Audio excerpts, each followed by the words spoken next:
And at the same time, you know, when you're that deep into it, because by the time I got up to be an older teenager, I'd kind of convinced myself that everything was fine.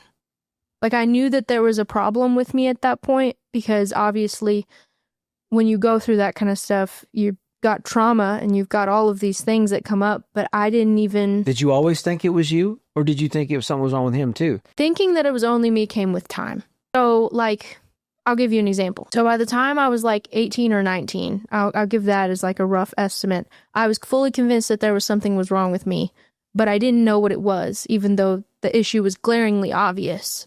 Like, I thought I had like mental health problems or I had a mental illness. You know, nothing to do with what he nothing was to do with him. It was all you. It was all me. But wow. Previous to this, like a couple years before, I'd actually had an interaction with him. That was, I want to say it's interesting, but it's really just bad. But I came to him and I had, unrestricted internet access. I had a phone. So I'm Googling like, about my situation as if I didn't know. But I'm like, can people go to jail for this? Like, what is wrong? What do you call this? Like, why is this happening to me? And of course, I'm going to get the result.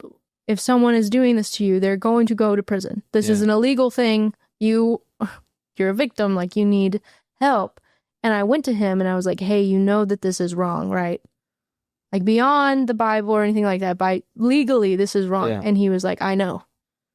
And nothing changed. And that was the end of that conversation. And that was the end of like, you could go to prison. Oh, I know. That was it. And things just kept going the same way.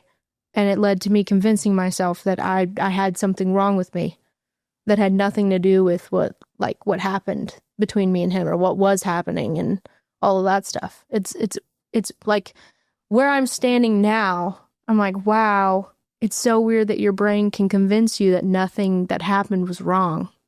The way you think is a very powerful thing.